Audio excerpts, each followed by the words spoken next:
wanted to bring you a few points of breaking news that I thought may amuse you during these very dark times of our winter over here in the United Kingdom. As you know, the Republicans are not fans of the British monarchy, and they do many things, of course, to try and embarrass senior members of the monarchy when they're out and about. If you remember at the coronation, they had big placards saying, "This is not my king," etc., making themselves look foolish because they're a minority. And the bottom line is, it's a little bit like the anti-Trump supporters or the Biden supporters, whatever.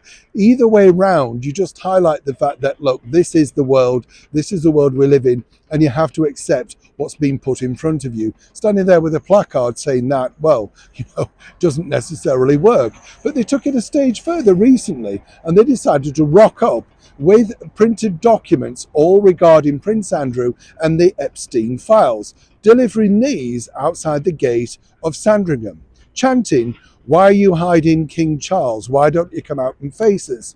Well, he may have done, of course, if they'd have done some geography. But what it turned out to be was that King Charles was in fact up in Balmoral, some 500 miles away.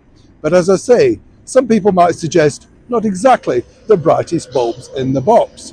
Moving forward with other news, over here, as you know, the BBC are truly struggling to get people to buy their BBC licence fee, going up this year to £172. But the worst culprit that the BBC have is not necessarily the constant repeat of programmes, or indeed the productions that nobody are now watching, or the fact that major people who are still signed to the channel are picking up over £1 million a year.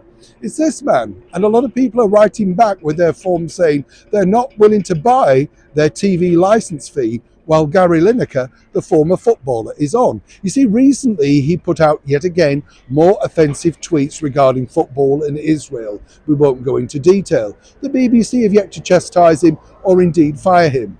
But quite frankly, he's going to damage the BBC brand beyond all recognition. Now here, this final story is, well, shall we say, let's put it in the box of utter madness. The former boss of Sky News, John Riley, has managed to pick up an OBE. Now, what's fascinating about this, and this is in the rules of impartiality, John, for a very short period, was my senior at Sky News, and he was a strange man, let me tell you. One of the scruffiest people that you'd ever worked with, the sort of person you might find in a skip at the end of a busy night. You get the picture. But apparently, for some explicable reason, he's all ready now to stand in front of a senior member of the British monarchy because he wants to pick up an OBE. Oh yes, thrilled about this. But only last September, when it wasn't looking like that he was going to be awarded that, he decided to attack the British monarchy, basically claiming that they controlled the media and that they gave relative access to certain individual channels, the only ones that, of course, really doffed their caps at them. This, of course, was really him hitting out against his channel, Sky News, having so little royal access. Is it any wonder, though, with culprits like this on the channel? So you can understand exactly how so many of these people decide to change their tune when a nice shiny medal, the opportunity to be pictured in front of a senior member of the British monarchy, and more importantly show off that award, well, you can understand why they have a change of heart. And finally, proving that we can have a nice, warm, hearted story at the end of this bulletin, cast your minds back to 1950. Yeah, what do you mean you can't remember? I can't remember, honestly, I wasn't there. But way back on this day in 1950, starting on BBC Radio, was none other than Listen with Mother, broadcast for the very first time. Now, can anybody remember that catchphrase that they used to say? Can you think you can? Ah, well, it was, "Are we sitting comfortably?